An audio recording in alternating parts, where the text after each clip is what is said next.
I want to give you a few tips on making the best of this course.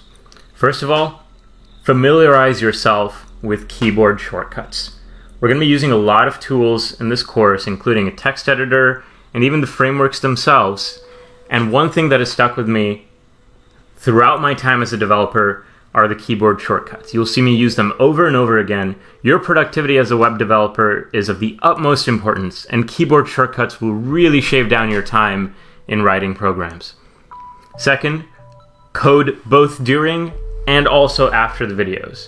So write the code, follow along as I write the code, and even after the videos, go back and review and write comments about things that you want to remember and remind yourself of further down the line. Commenting your code is an especially great way to remember the information. Finally, continue learning even after the course and even after watching the videos. After you watch one set of videos, try putting what you've learned into practice by creating your own miniature apps. For example, after we cover lists, try to create your own grocery list or to-do list. This is a great way to make sure that your skills stay up to date. Now let's talk a little bit about what a website really is. When I go to google.com, I see a page and it says google.com with a little bit of a configuration at the very end here. We don't really need this. We can delete it and we'll still be able to get to google.com.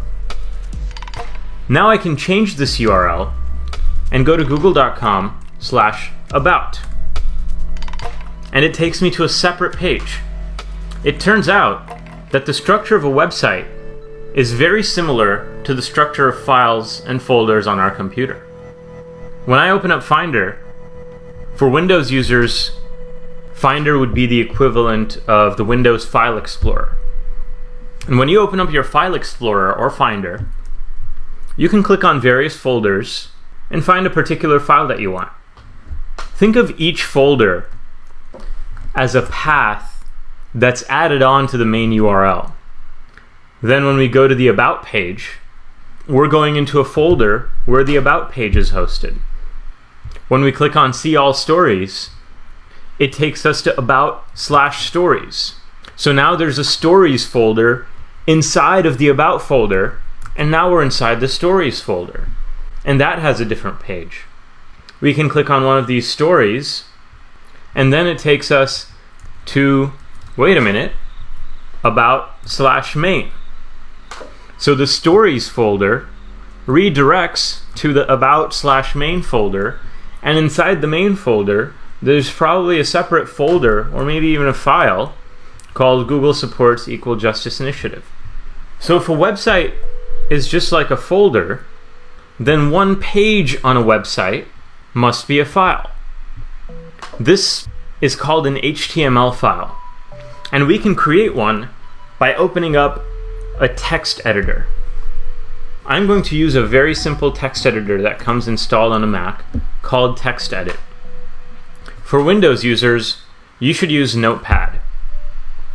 Note that a text editor is different from a word processor because a text editor allows you to freely select what kind of file you want. Right now it says untitled, but when I save it, it'll allow me to format it with different file extensions. When developers or programmers are often starting out, they test to make sure that a program works by typing in hello world. Since we're going to be opening this up inside a web browser, we're going to edit this a little bit and say hello web browser. Then inside our text editor, we're going to save this file and make sure that it has the extension .html. You can call this file anything you want. We can call it hello world.html. Make sure that it has the .html extension. When we press save, it'll show up on the desktop, and we can open this in our browser, and then we see hello web browser. Getting started with HTML really is that easy, but doing it right takes a little bit more effort. And before we get into how to do it the right way, we're going to need some more powerful tools, specifically a more powerful text editor. If you're feeling like challenging yourself, you can continue to use TextEdit or Notepad, but there are a few better tools out there to help us get the job done, which we'll get into in the next video.